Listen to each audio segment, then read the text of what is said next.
Alors, j'ai le plaisir de présenter Gaël Rouillet-Kello, qui est docteur en géographie. Après une thèse en géographie sociale sur l'écologisation des politiques de l'eau développée à partir d'un terrain africain, Kenya, Gaël a commencé à travailler sur le sujet de la place de l'eau dans la ville à travers un postdoctorat à l'INRAE, Institut national de recherche sur l'agriculture, l'alimentation et l'environnement, portant sur le retour de la baignade dans les cours d'eau urbains. Comparaison Île-de-France-Berlin. Gaël a rejoint la direction de l'eau de l'assainissement du département de la Seine-Saint-Denis il y a un peu plus de 3 ans pour participer à un travail collectif de diffusion et de mise en application du manifeste de Seine-Saint-Denis, territoire d'eau. Et puis Luisa Coppolino, architecte urbaniste italienne d'origine, diplômée en architecture en Italie, à l'université de Catania, mais à Syracuse. Luisa a commencé à pratiquer sa profession d'architecte en France en 2016. Après un diplôme en urbanisme à Sciences Po de Paris, elle a intégré l'atelier parisien d'urbanisme à Pure en tant que chargée de projet. Elle a contribué à plusieurs études urbaines. L'une d'elles s'est effectuée dans le cadre d'un partenariat entre l'APUR, la direction de l'eau et de l'assainissement du département de la Seine-Saint-Denis, qui proposait des orientations pour une redécouverte de la vieille mer et l'intégration de certains bassins de rétention, dont les bassins du pont Iblon, dont il sera ici question. Louisa et Gaëlle travaillent toutes les deux au bureau de l'eau de la ville, à la direction de l'eau et de l'assainissement du conseil départemental de Seine-Saint-Denis. Louisa Coppolino comme chargée d'opération et Gaëlle Rouillet-Kielo comme chargée d'études et de partenariat. Donc c'est une composition à 4 mains que vous nous Tout à proposez. fait. Voilà. À 2 voix, oui, oui. Bonjour, merci beaucoup de nous donner l'opportunité de présenter ce premier projet d'ouverture au public d'un bassin de rétention d'eau pluviale en Seine-Saint-Denis. Donc, c'est un projet qui est porté par notre bureau, le bureau de l'eau dans la ville, qui a participé à la fois en tant que maîtrise d'ouvrage et comme maître d'œuvre. Donc, on n'est pas les seuls à participer à ce projet, mais on s'en fait les porte-voix aujourd'hui. Alors, un petit mot, mais très rapide en introduction pour parler de la Seine-Saint-Denis que certains ne connaissent peut-être pas très bien, en tout cas pas forcément très bien son patrimoine d'eau. Donc, on est sur un territoire de proche couronne à côté de Paris pour les participants étrangers, qui est enfin, qui est très très dense avec un territoire de 236 km² pour 1,7 million d'habitants. Et nous, en tant que département, on intervient dans un réseau pluriacteur de gestion de l'eau.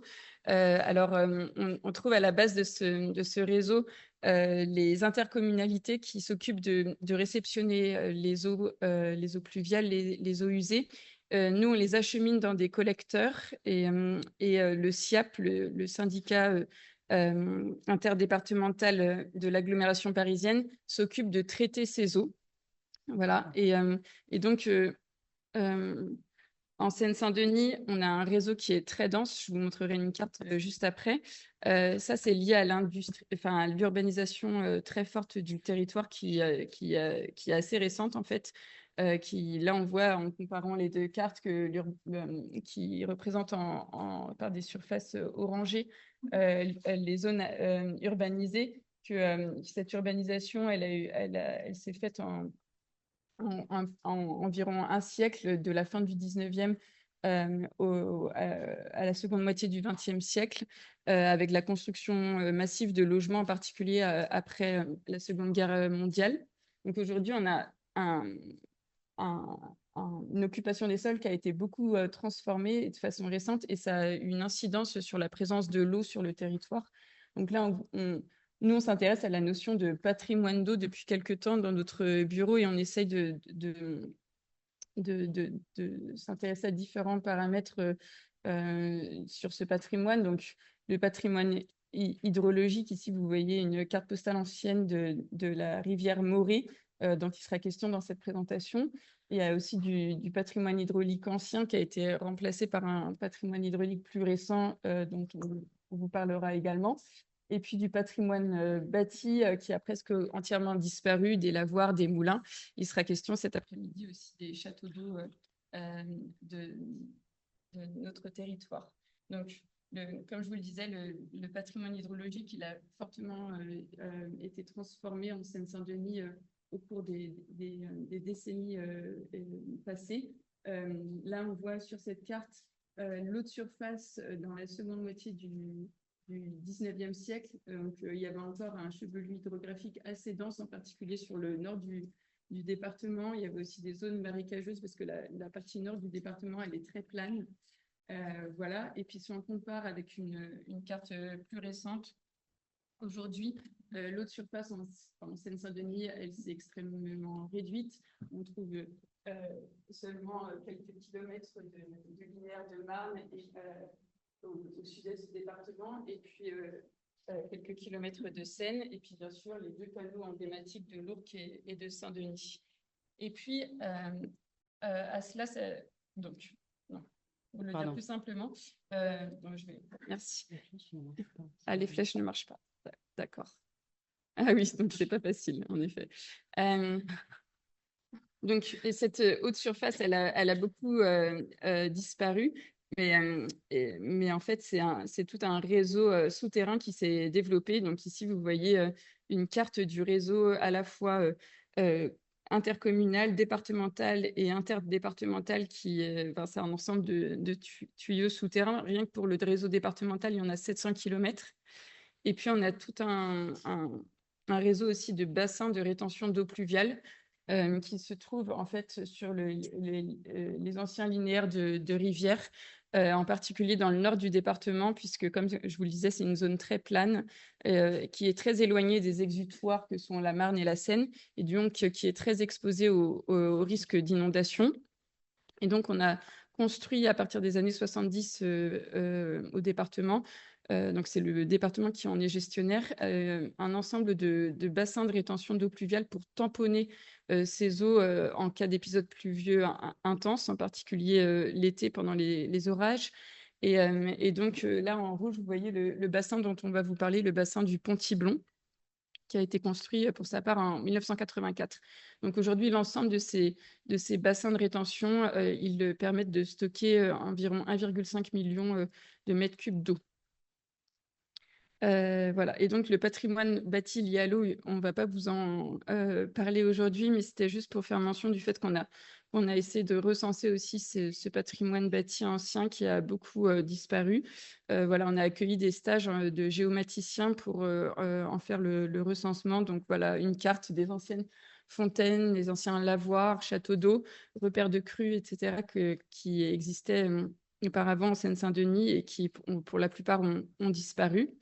Et puis, on a pu accueillir aussi un atelier de recherche d'étudiants de master de la Sorbonne, du master urbanisme et aménagement dirigé par Sabine Barle, qui se sont intéressés aux usages passés de l'eau en Seine-Saint-Denis et dont on a pu tirer une carte narrative qui est accessible en ligne. Si cela vous intéresse, vous pouvez cliquer sur tous les petits points et avoir des informations sur ces objets disparus en Seine-Saint-Denis qui sont intéressant pour nous parce que ça peut inspirer des nouveaux projets.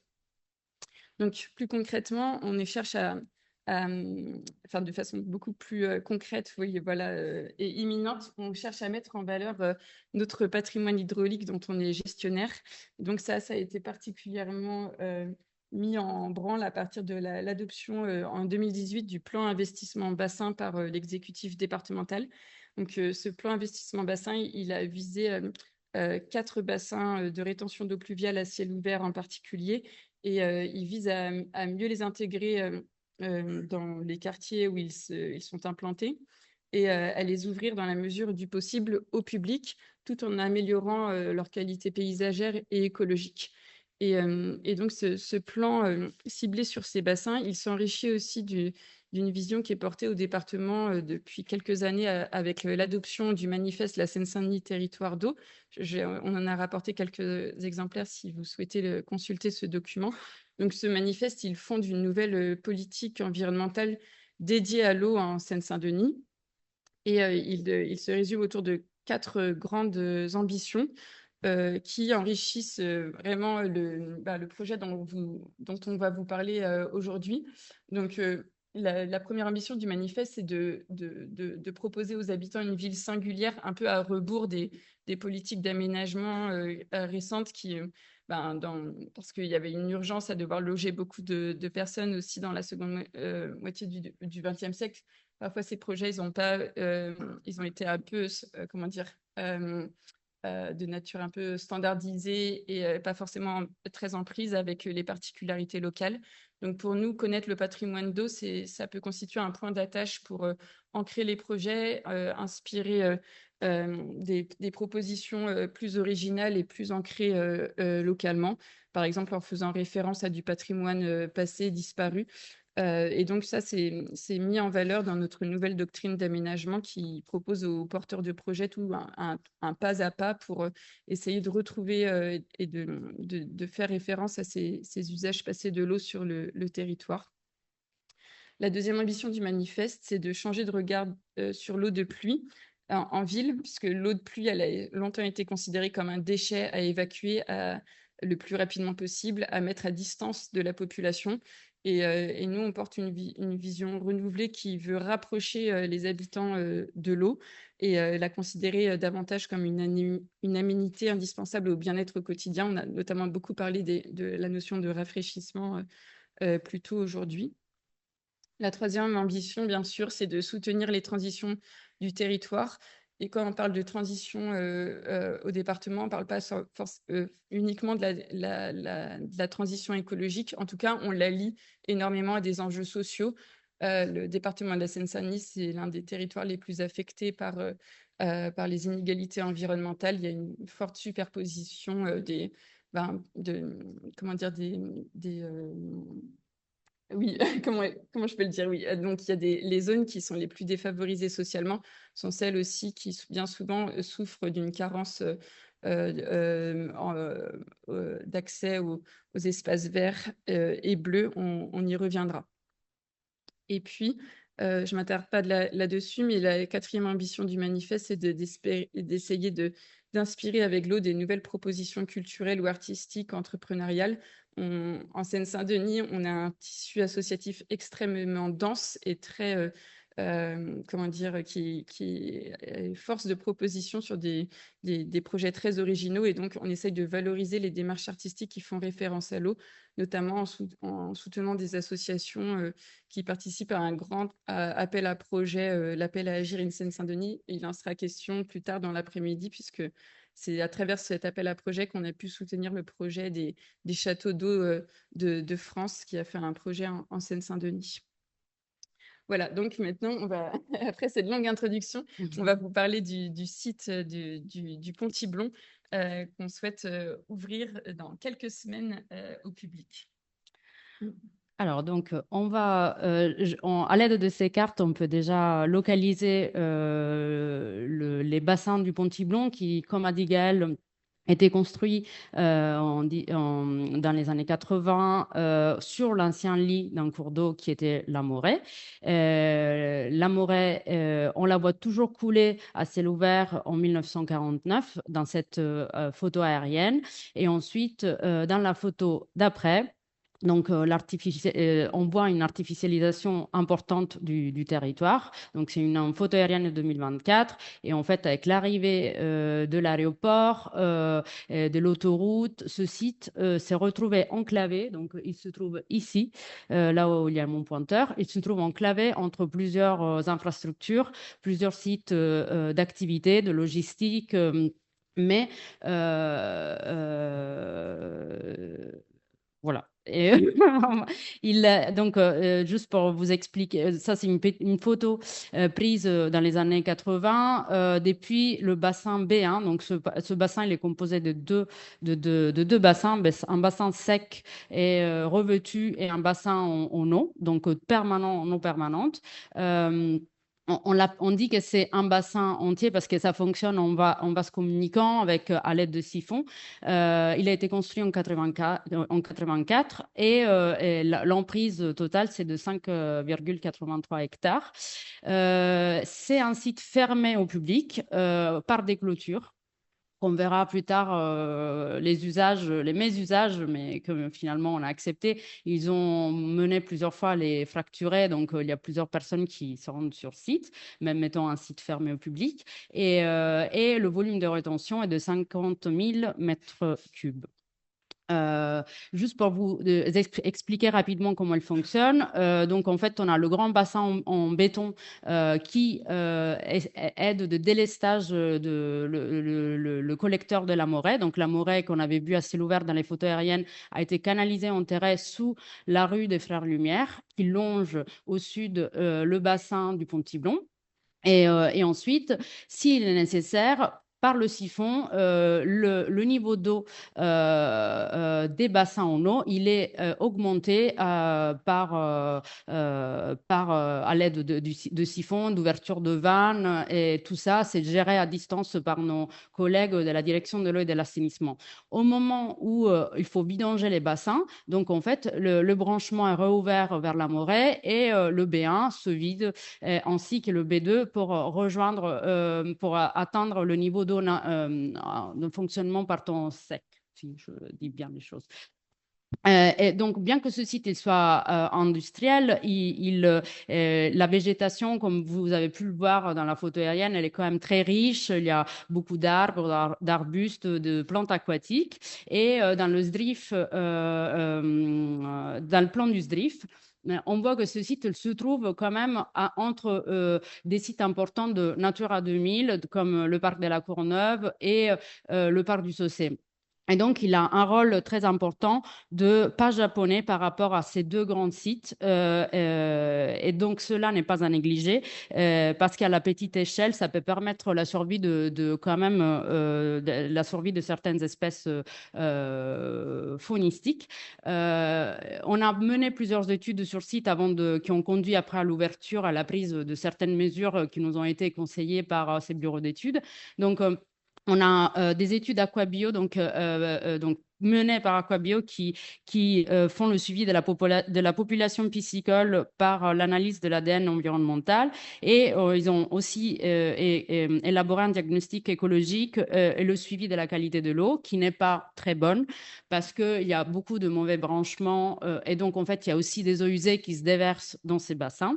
Et ensuite une étude Écoterre qui en fait nous a expliqué, nous a dit dans son rapport que c'est, comme on disait tout à l'heure, une biodiversité ordinaire qui est spécifique quand même aux zones humides, qui a un intérêt communal. Donc, même si ce n'est pas un site avec des spécificités extraordinaires, c'est quand même important de le préserver parce qu'il est quand même menacé par l'artificialisation des sols, comme on l'a vu dans les photos aériennes de 2024, et à l'échelle donc territoriale. Et en plus, il est aussi menacé à l'échelle du site même par des espèces invasives comme la renouée du Japon. Auquel, à la DEA, à la direction de l'eau et de l'assainissement, on essaie de faire face avec un petit groupe de travail qui déjà essaie de recenser déjà toutes les espèces envahissantes sur nos sites départementaux. Et donc, il y a plusieurs conseils qui nous ont été donnés, qui ont été après pris en compte dans l'aménagement. Certains oui, certains non, mais on vous en dira plus. C'est bien, tu me dis suspense. Et donc, oui, comme le disait Louisa, ce site, quand il a été créé, il a été entouré de barrières. Donc, même si, bon, on l'a vu précédemment, c'est une zone qui est assez artificialisée. Il y a des zones logistiques, mais il y a aussi, là, vous le voyez dans le fond, quelques immeubles, notamment quelques cités classées. On vous montrera des images. Et en fait, malgré sa fermeture, il a été approprié par les habitants qui ont cassé les clôtures, en fait. Et dès que les collègues les réparaient, elles étaient cassées de nouveau. Donc, au bout d'un moment, on a arrêté de les réparer. Et donc, dès le début des années 2000, il y a eu une étude menée sur ces usages habitants sur le site et on l'a renouvelé dans le cadre de ce projet d'ouverture. Donc, on l'a fait aussi en interne avec nos petites mains au département de la Seine-Saint-Denis, aidé par une autre direction qui travaille sur le lien aux usagers au département. Et donc, on a réalisé avec Louisa et un collègue en particulier, un travail d'enquête sur site avec des observations sur site. On s'est entretenu avec les usagers qu'on croisait et aussi on a fait circuler un questionnaire. Alors là aussi, c'était vraiment des méthodes artisanales. On a juste mis des petites affiches un peu partout dans le quartier et sur le site. Et on a été très étonnés parce qu'en l'espace de 2 mois, on a eu quand même 100 réponses. Ce qui est assez important par rapport à la fréquentation du site. Comme le disait Louisa, c'est très enclavé. même s'il y a de la fréquentation, ça reste quand même pas massif. Il y a peut-être, je ne sais pas combien il y a de personnes qui vont sur ce site par jour, mais c'est quelques dizaines, quoi. C'est pas non plus énorme. Et donc, on a pris en compte, bien sûr, les réponses de ce questionnaire que je vais vous présenter. Et puis ensuite, on a réalisé une concertation avec les riverains en organisant des ateliers, des balades sur site. Donc, pendant ces observations, on a pu, voilà, on a noté quelques points clés sur le site. On a repéré qu'il y avait que les oies bernaches qu'on voit bien sur le site, elles avaient nidifié sur le site, sur le bassin sud. On a remarqué qu'il y avait des gens qui pêchaient à un autre endroit. Là, par exemple, Lisa, elle a bien fait attention à chaque fois où est-ce qu'on pouvait voir les gens s'asseoir pour se rapprocher de l'eau. Donc, on a noté tout ça dans notre petit travail d'enquête. Et puis, dans le questionnaire, on a posé des questions sur les usages des personnes. Donc, voilà, en leur demandant à quelle fréquence ils fréquentaient le site, etc. Et qu'est-ce qu'ils y faisaient. Parce que donc, ce site, il était fréquenté et ce qu'on nous envoyait en tant que gestionnaire, c'était surtout les traces des usages dits extrêmes, donc c'est-à-dire des traces de feu, des traces d'autres, voilà, des cadavres de bouteilles, etc. Enfin, cadavres, je ne pourrais pas utiliser ce mot. Enfin, voilà, des bouteilles d'alcool, etc. Donc, voilà, il y avait aussi d'autres choses plus ludiques, voilà, une balançoire artisanale. Mais on ne voyait pas bien ces usages plus, on va dire, pacifiés du site. Et donc, là, ce qui est ressorti des réponses au questionnaire, c'est qu'il y avait beaucoup d'usagers qui venaient quotidiennement sur site. Donc, plus de la moitié qui déclaraient venir quotidiennement. Et pour beaucoup, 1 à 2 heures par jour. Donc, c'est quand même assez important. Donc, ça nous a montré que ce lieu, il était vraiment utilisé comme un espace de ressourcement pour les riverains. Et puis, on a vu aussi que les usages déclarés, ils étaient voilà, plutôt doux, on va dire, et que la plupart des gens venaient pour s'y promener, pour apprécier la nature, la présence des animaux. Voilà, donc là, des images des ateliers qu'on a réalisés. Louisa, elle avait proposé des images de référence, d'aménagement, et les habitants ont pu dire ce qui leur plaisait ou ne leur plaisait pas, voilà, à l'aide de petites pastilles. Et puis, ils ont pu aussi suggérer les aménagements qu'ils aimeraient voir réalisés à tel endroit du site.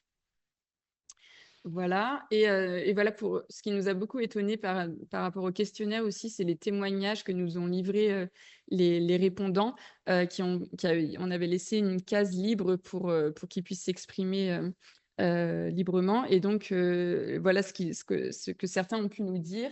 Donc, pour moi, c'est un coin de nature appréciable qui permet de faire découvrir des animaux aux enfants, de les voir évoluer. Et donc, cette personne, elle y va avec ses enfants. Le deuxième témoignage, beaucoup plus lyrique, on va dire.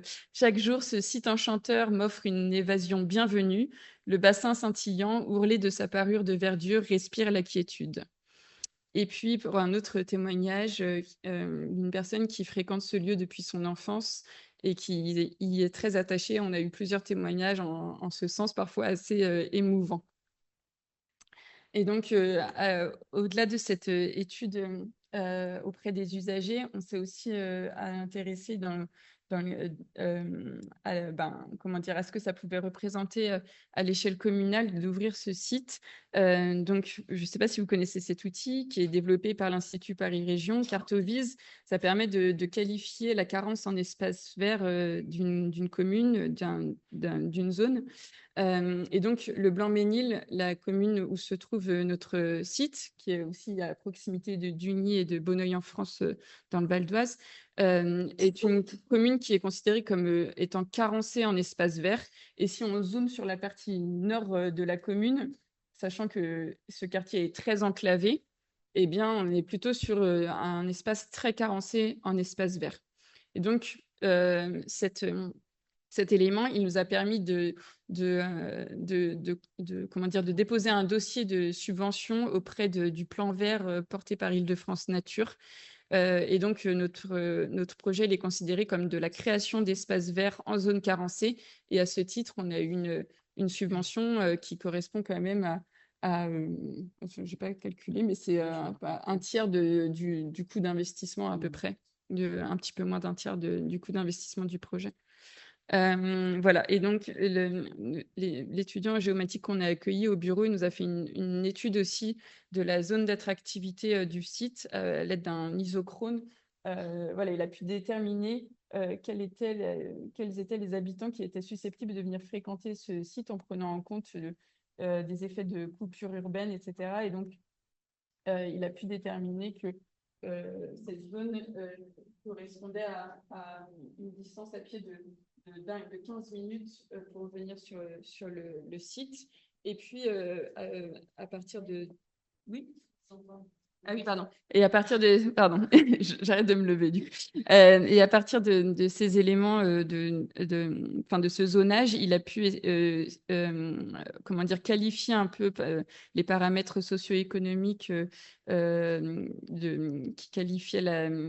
Ah, mince, je m'y perds. Mais bon, il a pu, sur cette zone, qualifier un peu certains paramètres socio-économiques pour la population concernée et donc montrer que le niveau de vie moyen de la zone de fréquentation du futur site ouvert au public était beaucoup plus faible que la moyenne francilienne et que aussi beaucoup de ces personnes vivent en habitat collectif, donc 85%, sans accès à des espaces verts, voire à des balcons. Donc pour eux, c'est vraiment important d'ouvrir ce site. Voilà. Donc, comme on l'a dit tout à l'heure, on a mis en place plusieurs mesures parce qu'en fait, avec l'ouverture au public de ce site, on ne voulait pas nuire à la biodiversité déjà existante et qui s'était installée sur ce site. Donc, bon, après, ça reste un site d'envergure communale, c'est pas un site qui attire des gens des territoires lointain. Donc, il n'y a pas énormément de risques d'attirer beaucoup de monde, mais quand même, la fréquentation du site et l'ouverture officielle pourraient entraîner une atteinte à la biodiversité sur place. Donc, en fait, en suivant les prescriptions des bureaux d'études qui nous ont accompagnés, on a installé une zone de tranquillité pour la faune et la flore, notamment une zone où on avait déjà observé qu'il y a des oies bernaches, même si c'est des oies qui ne sont pas les bienvenues chez nous, mais elles avaient nidifié. Donc, et en fait, les écologues nous ont aussi dit que ce site il était propice, étant bordé juste par un cheminement et pas par la totalité, par tout son pourtour, il n'était pas délimité par un cheminement technique, ce qui fait qu'en fait, on aurait pu dédier cet espace vraiment à la biodiversité, avec la présence d'arbres morts, donc qu'on appelle arbres totems, qui peuvent aussi héberger des oiseaux, des mollusques, des chauves-souris, des insectes, etc. Donc, ils sont riches quand même en vie. Et étant à l'écart de cheminement piéton, en fait, c'était un bon... ça appuie encore plus cette fermeture, entre guillemets, de cette zone de tranquillité. On verra en réalité cette zone de tranquillité, suite à la concertation, on a compris que les gens ne l'auraient pas respecté. Bon, on en avait parlé, on avait dit qu'on voulait mettre en place avec des clôtures, avec des portillons, etc. Mais ils nous ont clairement dit non, mais les gens vont quand même sauter la porte. Donc, on a dit, on va pas mettre des clôtures, on va mettre des chicanes, des choses qui signifient qu'on rentre dans un espace qui est dans un état différent, qui a une entité différente, avec une attention particulière à porter à la flore et la faune, les chats on laisse systématiquement, etc. Et donc, pour faire ça, on a créé des panneaux pédagogiques. Donc ça, c'est l'image d'une riveraine qui avait mis un petit panneau pour dire attention aux oies des aubernaches, ne marchez pas là-dessus. Donc, en fait, on a un peu suivi le même... on a fait aussi, nous, des panneaux pédagogiques. Quand on rentre dans ce cheminement, on dit de faire silence, etc., avec des petits logos et des petits dessins qui ont été faits aussi par des enfants de collège lors d'un atelier avec le département et le CAUE. Et on a créé un panneau pédagogique aussi pour expliquer quelles sont les mesures qu'on a mis en place pour la biodiversité, dont par exemple des radeaux flottants alors ça c'est des îlots de nidification pour les animaux, pour les oiseaux, et des radeaux flottants qui ont des fonctions phytoépuratrices pour améliorer d'une certaine manière la qualité de l'eau qu'on sait n'est pas très bonne. Et ensuite, on a aussi décidé de laisser en place les clôtures existantes parce qu'on a planté tout le pourtour du site. Donc, toutes les clôtures, elles ont été doublées de 3 rangées de plantations un peu épineuses. Pour qu'un jour, dans 3 ans, quand elles auront bien poussé, on puisse virer les clôtures. À ce stade, la seule chose qu'on a fait pour les clôtures, c'est de découper des petits passages pour la petite faune. Donc, c'est nos prestataires qui interviennent sur site qui font ça. Et en fait, à terme, comme on vous avait dit, bon là, on a les clôtures fracturées à plusieurs endroits. Et ce signal aussi, cette observation nous a mené à créer une nouvelle entrée parce qu'en fait, on s'est rendu compte par rapport aux piétons et aux visitateurs du site, en fait, les 2 entrées, elles n'étaient pas assez, celle-ci et celle-ci. Donc, en fait, ça nous a mené à créer une nouvelle entrée tout à l'est du site. Et comme je disais tout à l'heure, avec une réflexion sur les plantations des abords, parce qu'un jour, on souhaite supprimer les clôtures. Cela, bien sûr, en lien avec aussi les services de la mairie qui gèrent le site, l'ouverture au site. Et ensuite, on a aussi essayé d'anticiper les chemins des désirs futurs. Donc, on a aménagé des entrées PMR à chacune des entrées, là où c'était nécessaire, donc à 2 à l'occurrence. Et sachant que les personnes n'auraient pas suivi le parcours PMR, on a installé des petits rondins en bois pour un peu anticiper les désirs, le chemin du désir et éviter que ça marche à côté. En plus, on a aussi observé des signaux comme on a vu tout à l'heure dans la photo, de personnes qui s'assoyaient sur le bord de l'eau et donc sur des cartons à pizza, etc. Donc, en fait, ces traces aussi nous ont permis d'identifier les endroits plus propices pour que les endroits les plus appréciés pour se poser au bord de l'eau. Donc, on va créer un platelage bois et aussi on va adoucir à un endroit les berges, donc notamment à l'endroit où le coucher de soleil est le plus joli, le point d'observation du coucher de soleil est le plus joli. Et donc, on a fait un travail d'adoucissement de la pente d'une des berges, parce qu'étant un site technique, en fait, on n'était pas dans cette vision d'aménagement d'un site joli forcément. Donc, c'est très technique. Et donc là, on a essayé de faire ce travail et quelques cheminements au fil de l'eau avec des aides à la remontée, même si on n'a pas vraiment planté des vrais escaliers. On a aussi vu installer des vrais escaliers. On a aussi observé que des gens, ils ont compris qu'en gros, on est demandeurs des signaux sur le terrain. Ils nous ont fait un petit arbre à livres ils ont sanglé, ils ont fait une petite installation avec des livres qu'ils ont sanglés autour d'un arbre. Donc, ça demande une boîte à livres qu'on va essayer de mettre en place aussi. Et on va installer plusieurs mobiliers, des poubelles. Bon, là, on peut voir tout ça dans une sorte de plan programme. Et ensuite, on en a parlé des panneaux pédagogiques aussi pour valoriser le quartier lui-même, son histoire et notamment la présence de certaines cités HBM inscrites au patrimoine de l'inventaire des monuments historiques, et dont la cité du Pont-Tiblon et la cité 212 réalisée par l'architecte Germain Dorel dans les années 30 avec un style sécessionniste inspiré de l'école viennoise. Voilà. Du coup, pour terminer, donc ce site, il ouvre dans quelques semaines, si tout va bien. Normalement, c'est bon, la phase chantier, la dernière phase chantier est en cours. Et donc, pour nous, c'est un premier site test, puisque, comme je disais, il y a plusieurs bassins qui sont visés pour être ouverts au public. Et donc, le prochain, il y a un projet qui est déjà à l'étude pour ouvrir les bassins de la Molette au public d'ici 2028.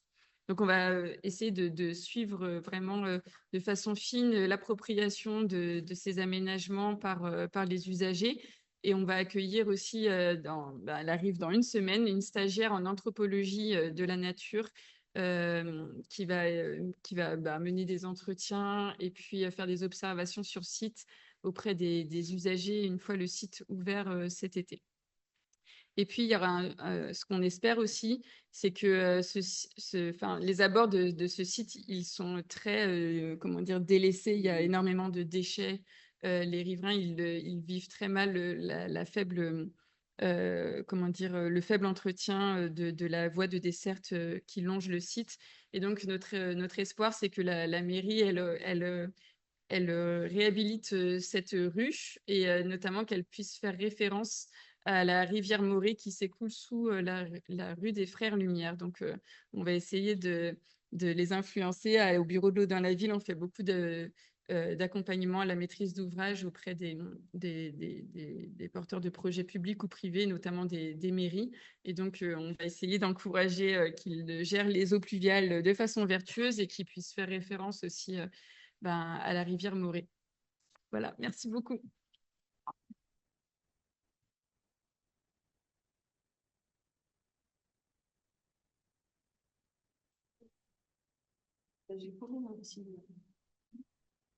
Oui. Une petite question, merci pour votre présentation déjà. Une petite question sur les radeaux épurateurs. Voilà, comment ça fonctionne et qu'est-ce que vous avez conçu? Alors, on n'a pas encore de retour d'expérience parce que c'est la première réalisation qu'on fait. Donc, mais apparemment, il y a des plantes phytoépuratrices avec des vertus phytoépuratrices qui aussi fondent leurs racines aussi dans le sol.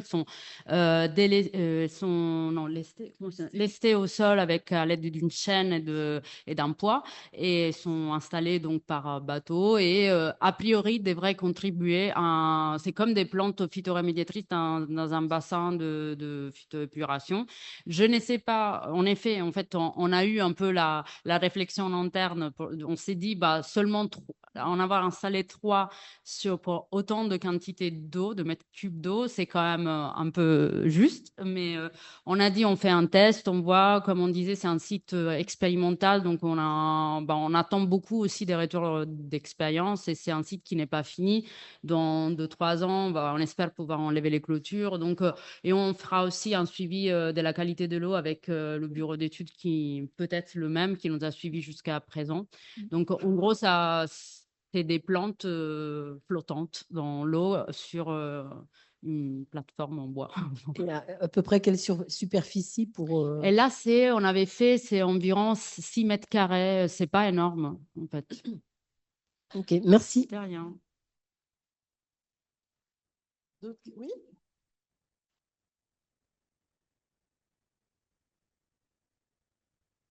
Oui, c'est un projet qui est vraiment très, très intéressant. Je voulais savoir, j'ai 2 questions. C'est savoir si vous aviez travaillé avec des paysagistes ou des maîtres d'œuvre ou si c'est vous qui avez assuré la conception. Et puis une autre question un peu plus large par rapport aux missions de votre syndicat, savoir s'il y avait eu des réflexions, comme il y a pour la Bièvre, par exemple, de réouvrir le cours d'eau. Alors, pour la première question, oui, c'était un premier projet qu'on voulait faire en maîtrise d'œuvre interne, d'ouverture au public. Et comme étant architecte, j'ai assumé la réalisation de toutes les pièces nécessaires. Mais en revanche, comme on est au département, on s'est fait accompagner par la direction des parcs, du paysage et de la biodiversité. Donc, il y a plusieurs personnes qui sont expertes en plantes endémiques. Donc, ils nous ont accompagnés dans le choix de plantes non horticoles qui soient importantes pour les insectes. Voilà. Et ensuite, adapté au milieu humide. Et adapté aussi au milieu humide. Coloration plus oui. Milieu humide oui. Aussi à la palette végétale. Et voilà. Et après, c'est aussi le bureau d'études qui nous ont aussi donné des préconisations sur une palette de plantes à privilégier plutôt que d'autres.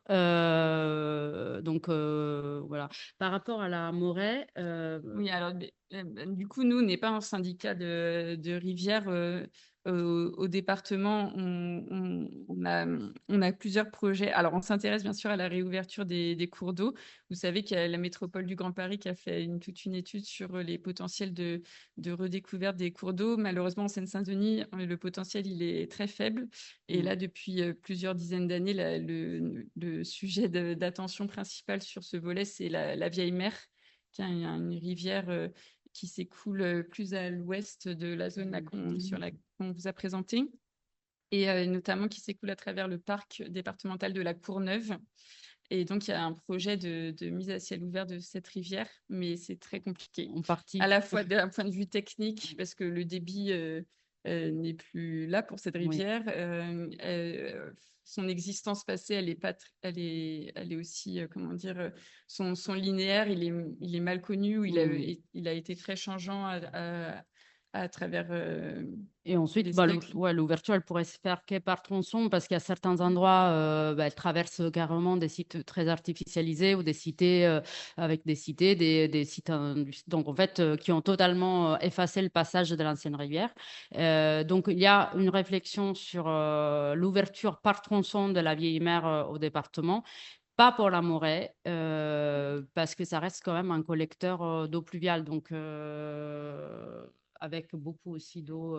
Mais à proximité, le SIA, le SIH, le syndicat de rivière qui est juste au nord, côté Val d'Oise, ils vont faire là un travail dans les mois à venir sur la redécouverte du cours d'eau qui passe à proximité de leur station d'épuration à Bonneuil en France. Donc voilà, il y a quand même des projets dans ce secteur-là, mais pas pour la Morée exactement, dans la zone du Blanc-Millier.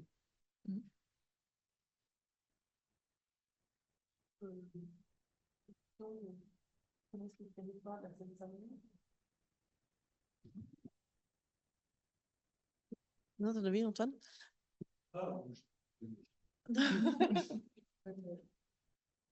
Non, la question que je vais vous poser, c'est la question de la communication. Est-ce que vous avez structuré les services avec des compétences en sciences humaines, anthropologie, sociologie, ou est-ce que vous avez utilisé des ressources existantes comme les CAUE? Comment ça a fonctionné? Parce que il faut toujours, enfin, c'est important d'apporter ces compétences dans les projets.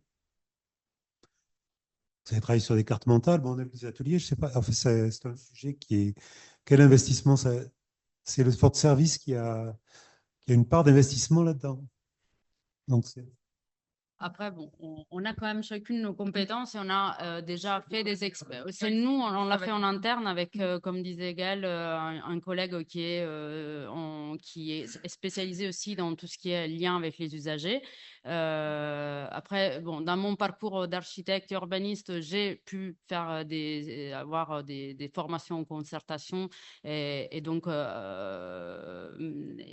Gaël aussi dans son parcours de géographe. Là, j'ai plus mobilisé des techniques d'enquête auprès des usagers, mais pour ce qui est de la communication, on a aussi fait tout en interne au département en sollicitant les directions à la fois de la culture et du patrimoine, par exemple, pour tout ce qui concernait les données sur le quartier et le patrimoine bâti, et puis nos collègues de la direction des parcs et de la biodiversité, puisque le département gère plusieurs grands parcs sur son territoire, et donc c'est eux, et du coup on s'est prêté à l'exercice, qui rédigent eux-mêmes les panneaux d'information destinés au public.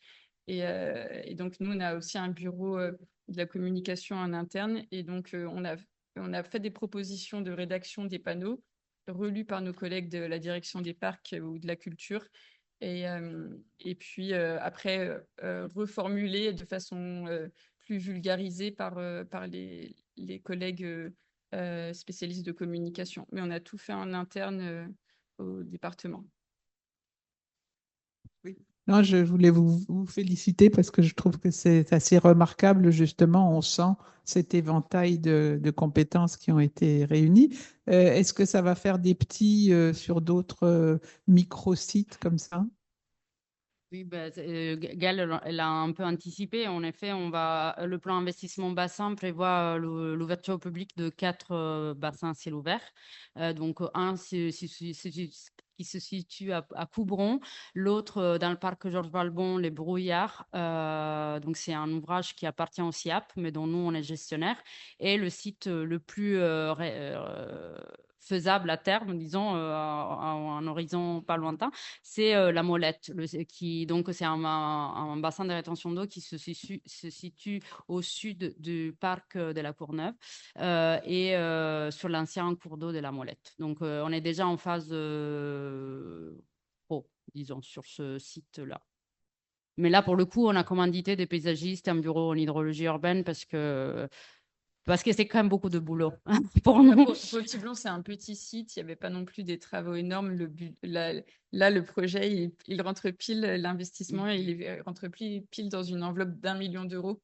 Donc, ça reste assez modeste. Oui. Après, oui. Dans un, je ne sais pas si... Non. Oui, dans le là, on est dans l'intercommunalité de Paris-Terre d'Envol et qui vient de refaire son PLUI. Et je n'ai pas vérifié, mais oui, ça fait partie de. Et puis le SAGE de Toul, Tanguy Vieille Mère, qui a refait aussi qui a fait un énorme travail là sur de recensement de toutes les zones humides du SAGE, a bien considéré ce site. Mais là, j'ai peut-être pas été attentive. L'objectif n'est pas de récupérer spécifiquement une qualité d'eau particulière avec un certain niveau. Non. Ça pourrait le devenir ou non? Ben, c'est vrai que nos collègues le disent toujours, la priorité elle va rester pour la lutte contre l'inondation. Donc, si un jour on doit décharger le réseau d'assainissement dans les bassins, on le fera parce que sinon, c'est des vies humaines qui seraient peut-être menacées. Donc, et le problème, comme le disait Louisa tout à l'heure, c'est c'est censé n'accueillir que des eaux pluviales, donc qui peuvent être polluées. Mais en fait, du fait des mauvais branchements en amont, c'est-à-dire qu'il y a plein de bâtiments dont les eaux usées arrivent dans les réseaux d'eau pluviale, il y a énormément d'eau usée qui arrive aussi dans les bassins. Donc, ce n'est pas du tout propice au développement d'une biodiversité riche. Et la mise en conformité, c'est quand même un projet de long terme. Oui, de très longtemps. Ça s'est fait rapidement sur le bassin versant de la Marne parce qu'il y avait l'objectif de baignabilité pour les Jeux Olympiques. Mais dans le nord du département, avec il n'y a pas d'objectif à court terme qui pourrait permettre d'investir énormément de moyens humains et financiers dans cette. Mais bon, ça va devenir un observatoire, en fait. Ça va devenir un observatoire, un baromètre.